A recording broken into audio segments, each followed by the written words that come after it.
Je vous préviens, cette vidéo n'est pas du tout préparée, ça va être freestyle, mais elle va pas durer longtemps, je le sais. Donc je voulais vous parler du fait de se ranger dans une case. Parce que j'ai fait un TikTok sur ça que je trouvais super intéressant. En fait, des fois, quand tu scrolles sur les réseaux sociaux, tu vas voir une fille A. Une fille A qui va avoir tel mode de vie, qui va avoir tel mode de pensée, etc. Et tu vas la mettre un petit peu dans une case, ce qui est totalement normal, même quand tu fais des vidéos sur les réseaux sociaux, tu te mets toi-même dans une case. C'est logique. En fait, c'est pas vraiment te mettre dans une case, mais c'est ta DA. Par exemple, une meuf qui va parler de pilates, de matcha, etc. Elle est tout de suite un peu dans la case des clean girls, mais même elle cherche un petit peu à se mettre dans cette case pour que les gens l'identifient facilement à ça. Je sais pas si vous comprenez un peu ce que je veux dire. Donc en soi, à la base, il y a rien de négatif. Après, tu vas voir la personne B, ça va être une meuf qui va plus boire des cafés, qui va aller à la salle, qui va écouter de la musique un peu plus électro, rap ou je sais pas quoi. Après, tu vas swiper. Tu vas voir une meuf un peu plus nature, peinture, qui va te parler peut-être de livres, etc. Qui va te parler de spiritualité, etc.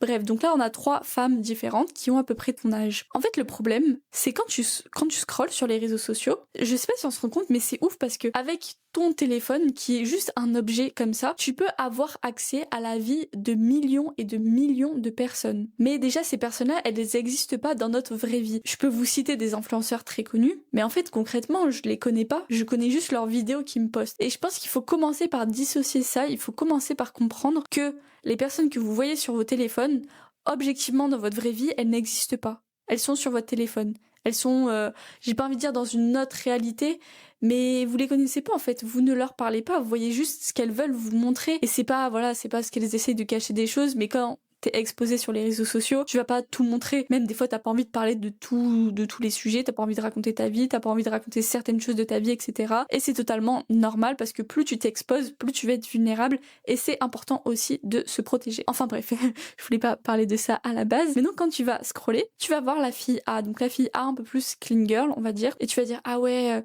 elle se lève à telle heure, elle fait ci, elle fait ça. Et dans ta tête, tu vas l'idéaliser. Et tu vas vouloir le mettre dans ta vie. Tu vas peut-être te comparer, donc ressentir de la frustration parce que tu n'es pas cette personne, parce que tu n'as pas les mêmes habitudes qu'elle, etc. Et cette personne-là, elle va t'inspirer, ok? Mais après, tu vas tomber sur le TikTok de la personne B, donc de la femme qui va aller à la salle, qui va être un peu plus café, peut-être plus dans les discours discipline, motivation, etc. Et tu vas aussi être confronté à sa vision de la vie. Tu vas t'inspirer de ça.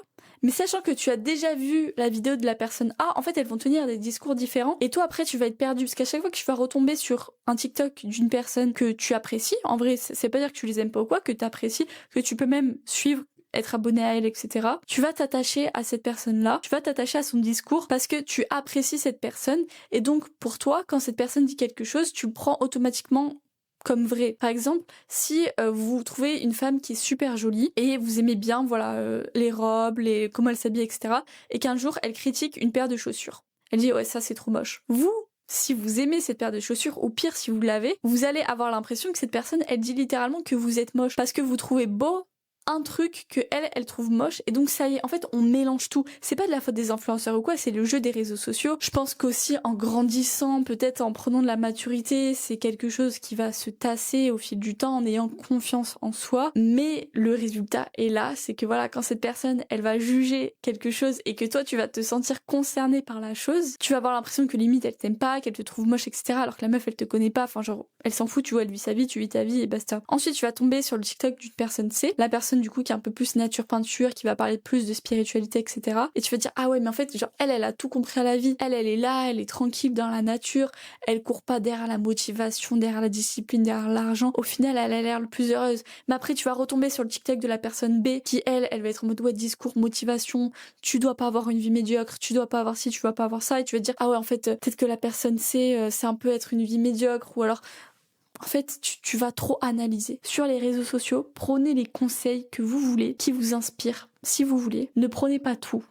Ne prenez pas tout. Ne prenez pas le sport, le style, la façon de s'exprimer, la ville où habite cette personne-là. Ne prenez pas tout à 100% de cette personne-là. Vous pouvez, cette personne, elle peut vous faire découvrir des choses. Elle peut vous faire découvrir sa ville, ça peut vous donner envie d'habiter dans sa ville. Elle peut vous faire découvrir un style vestimentaire, un sport, etc. Ça peut être très bien de découvrir des choses grâce aux gens sur les réseaux sociaux. En vrai, c'est extraordinaire. Mais vous avez votre propre vie. Vous avez vos propres empreintes digitales, vous avez votre propre destinée, vous avez votre identité, vous êtes unique. Vous n'avez pas à prendre exactement le même chemin de cette personne-là. Si cette personne-là, elle est passionnée de mode, ça veut pas dire que vous devez être passionné de mode. Vous pouvez être passionné, je sais pas, de cirque, vous pouvez être passionné de danse, etc. Vous pouvez être passionné de science, enfin bon bref, voilà. Cette vidéo, c'est juste un rappel pour vraiment que vous preniez conscience que ok, c'est bien de voir ce que les gens y font, parce que ça vous ouvre en fait la vision, ça vous ouvre le champ des possibles, ça vous fait découvrir de nouvelles choses. Mais ça veut pas dire que vous devez adhérer à tout ce que ces personnes-là proposent. Vous n'êtes pas leur copie conforme. N'essayez pas d'ailleurs de les copier.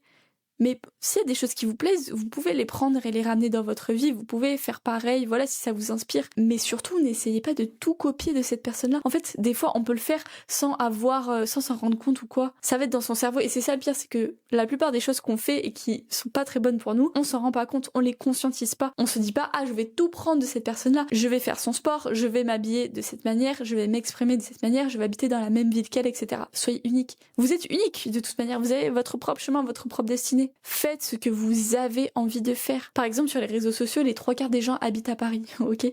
Ça veut pas dire que Paris c'est fait pour vous. Vous pouvez détester la ville, ok? Et c'est pas grave. C'est pas grave. Il y a pas en fait une chose qui est meilleure que l'autre, même s'il y a plein d'influenceurs qui font, je sais pas, du pilates, qui boivent du matcha, etc. Vous pouvez ne pas aimer ça et c'est ok. C'est ok. Même si ce que vous aimez c'est très niche, il y a très peu de personnes qui aiment et tout, on s'en fout. Ce qui compte c'est vous.